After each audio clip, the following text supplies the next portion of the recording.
Good morning, everybody. We're going to continue our trek through the book of Esther this morning, and we might finish Esther today if I can see good enough to keep reading.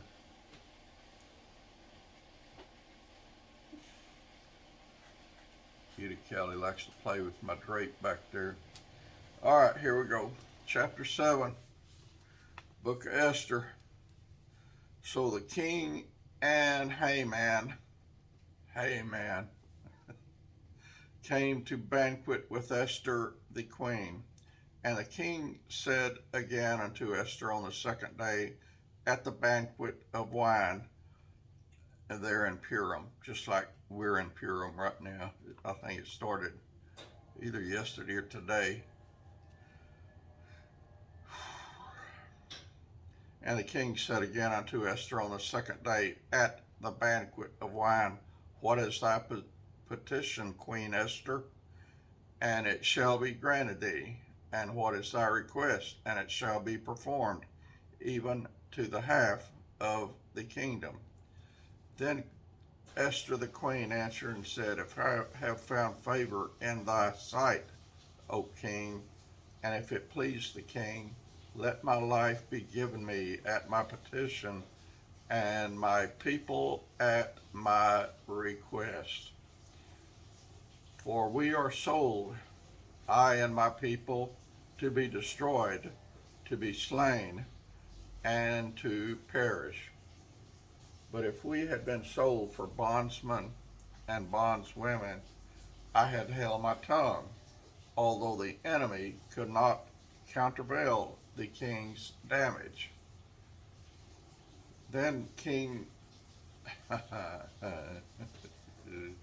Ahasuerus, or something like that, answered and said unto Esther the queen, Who is he, and where is he that durst presume in his heart to do so?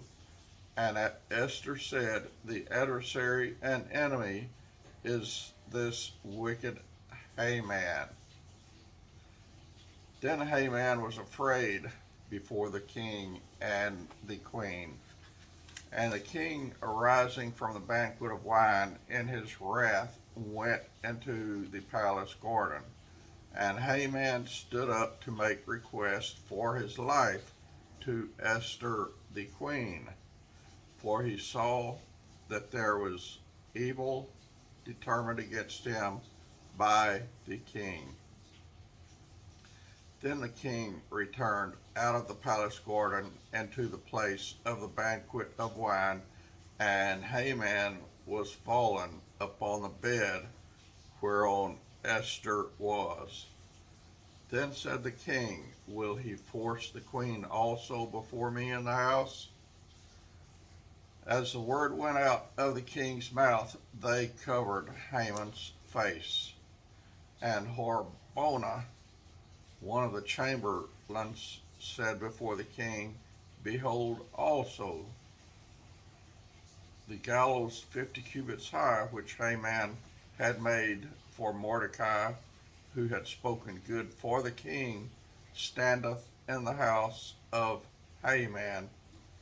Then the king said, Hang him thereon.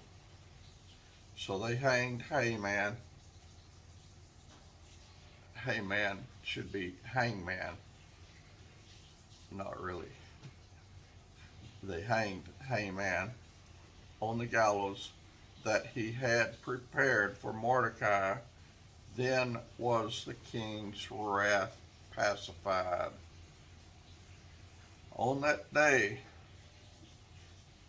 did the king Ahasuerus, y'all look at that in your Bible and tell me how to say it.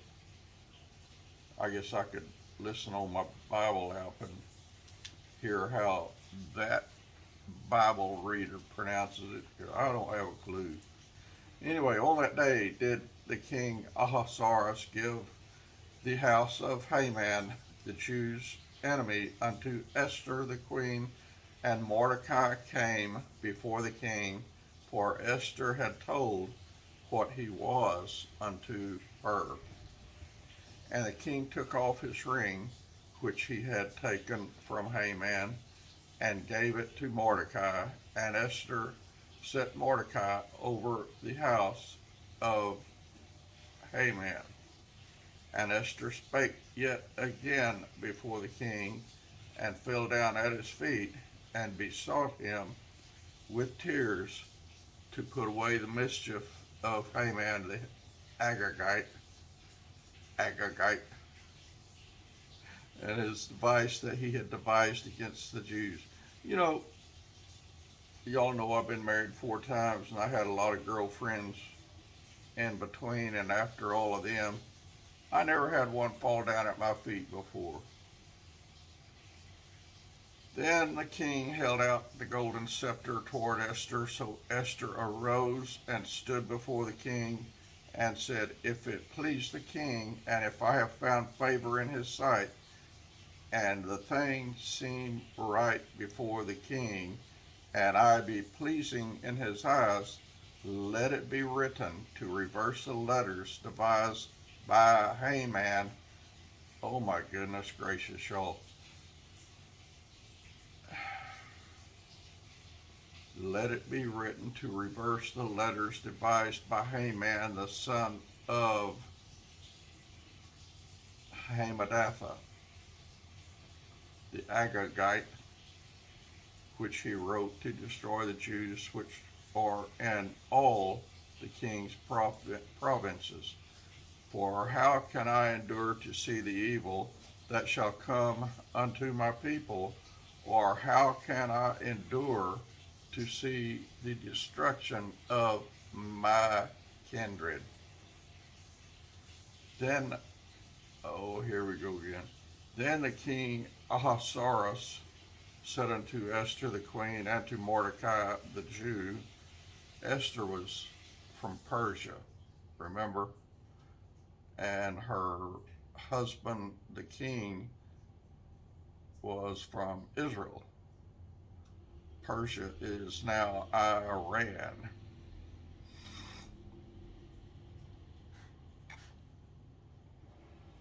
Then the king Ahasuerus said unto Esther the queen and to Mordecai the Jew, Behold, I have given Esther the house of Haman, and him they have hanged upon the gallows, because he laid his hand upon the Jews. Write ye also for the Jews as it liketh you in the king's name, and seal it with the king's ring, for the writing which is written in the king's name and sealed with the king's ring may no man reverse. Then were the king's scribes called at that time in the 3rd month, that is, the month Sivan, on the 23rd day thereof, and it was written according to all that Mordecai commanded unto the Jews, and to the lieutenants, and the deputies and rulers of the provinces which are from India into Ethiopia, 127 provinces, unto every province according to the writing thereof, and unto every people after their language, and to the Jews according to their writing, and according to their language. It's getting hot in here, y'all. It's not hot outside. Well, we had snow in the forecast again for tomorrow, but this morning I noticed the snow forecast is gone, which is good, but it's still cold. It's still in the 20s.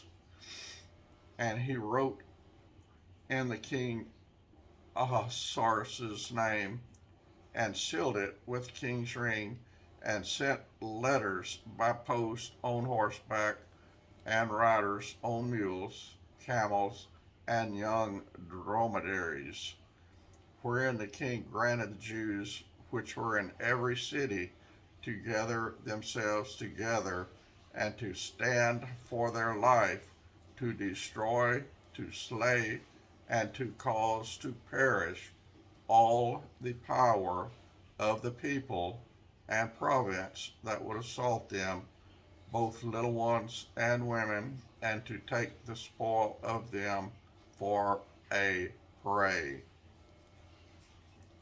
Upon one day, and all the provinces of King Ahasuerus, namely upon the 13th day of the 12th month, which is the month Adar. I tell you what, friends, if my name was Ahasuerus, I think I'd go to the courthouse and get it changed. The copy of the writing for a commandment to be given in every province was published unto all the people, and that the Jews should be ready against that day to avenge themselves on their enemies. And they've been doing that for 2,000 plus years, probably 3,000 years. But before too long, y'all,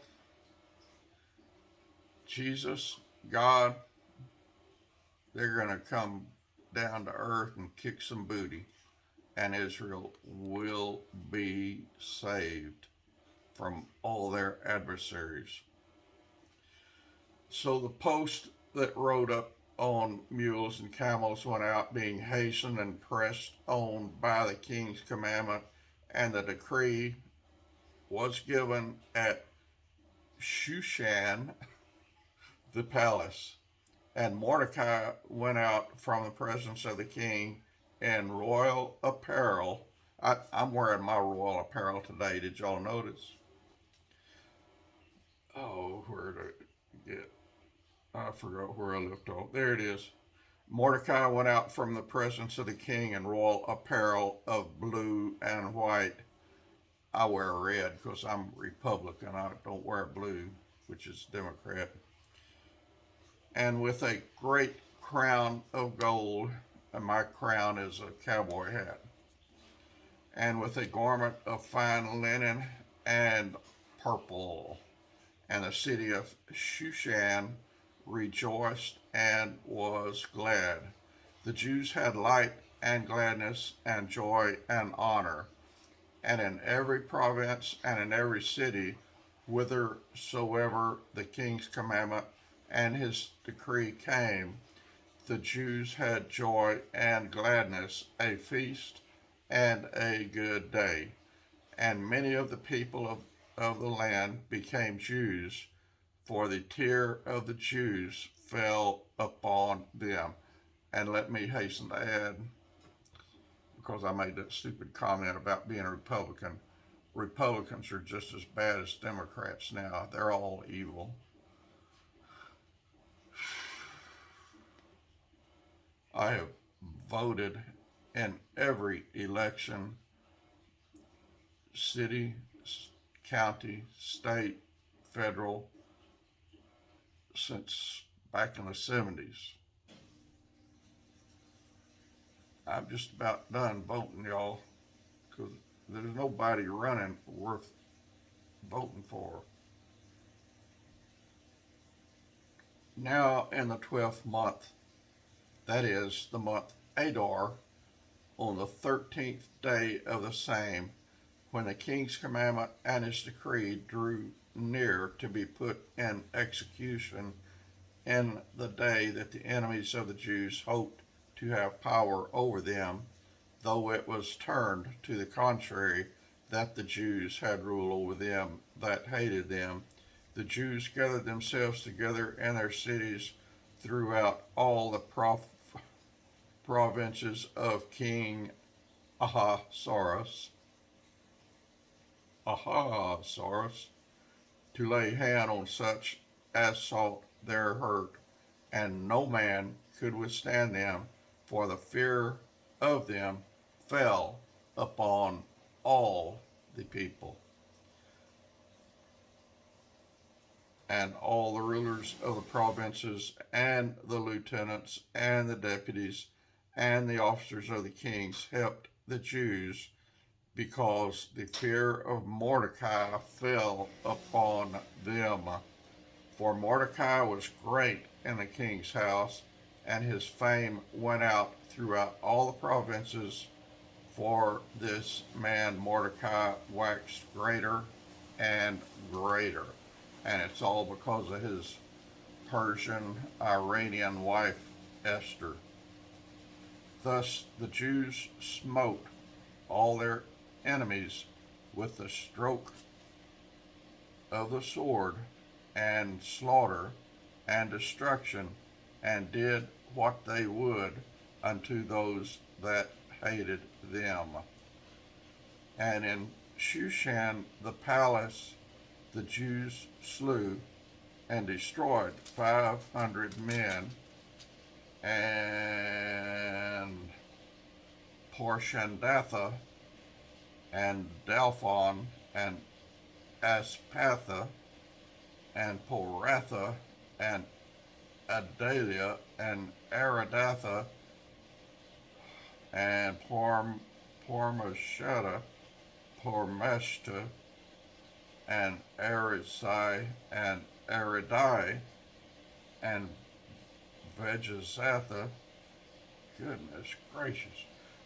The 10 sons of Haman, the son of Hamadatha, the enemy of the Jews,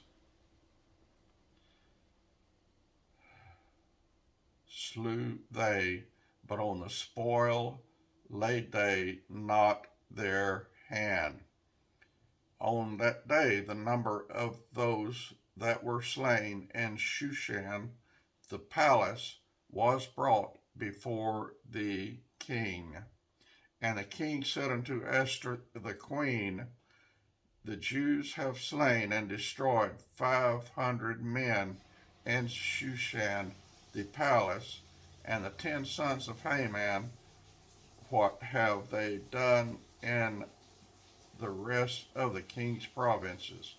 Now what is thy petition? And it shall be granted thee.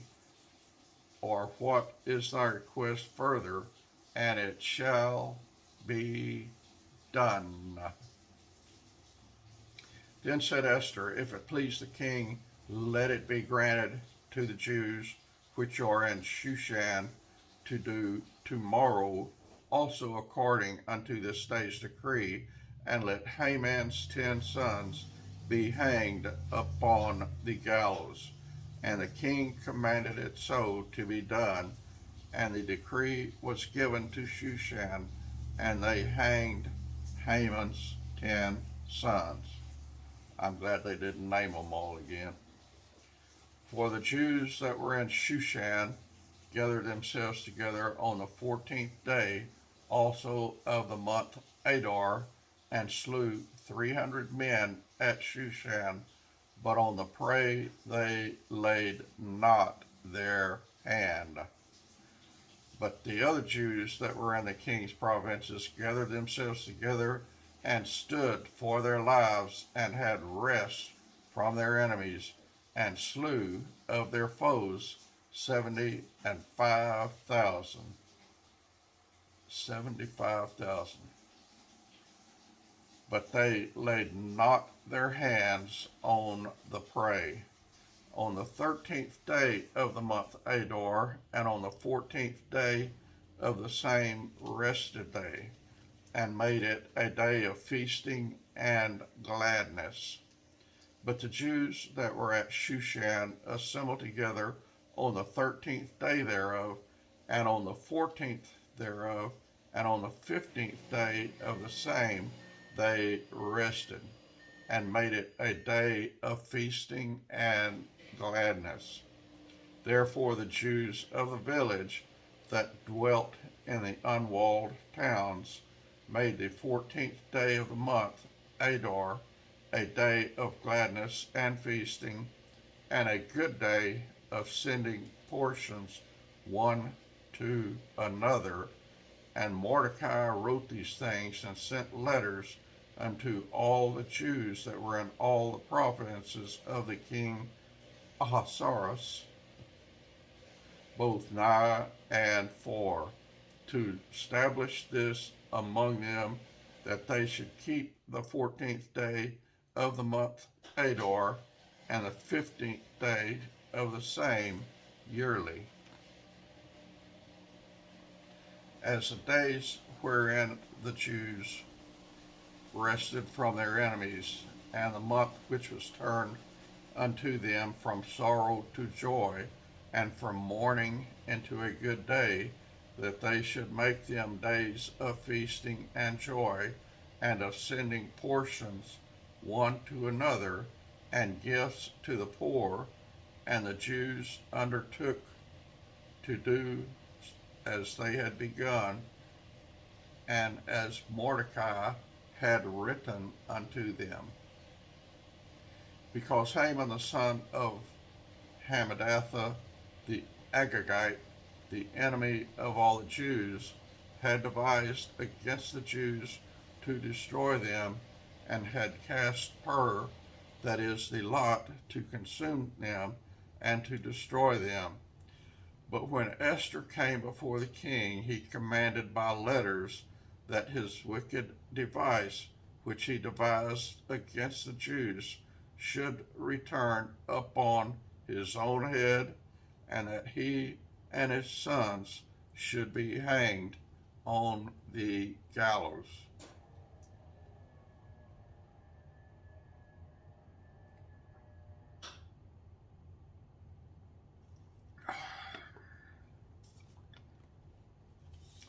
Wherefore they call these days Purim, after the name of Pur, or Pure, or whatever.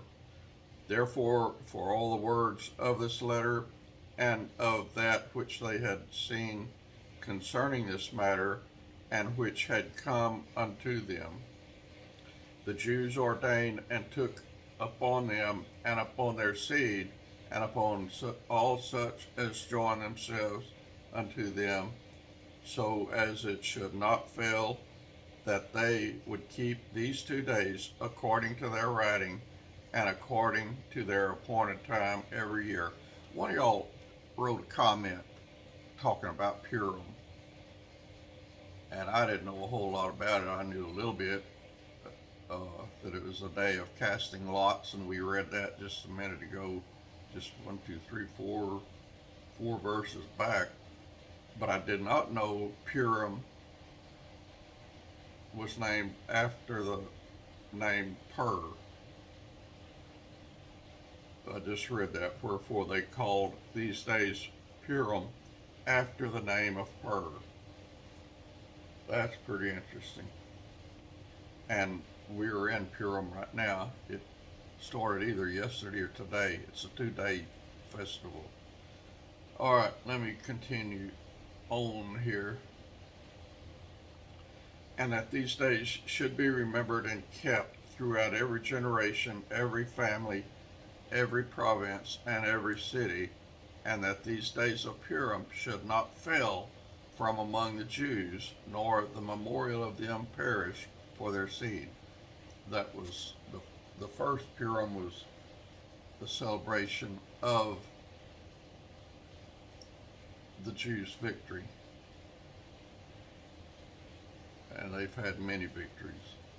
And they're going to have another one, a big one.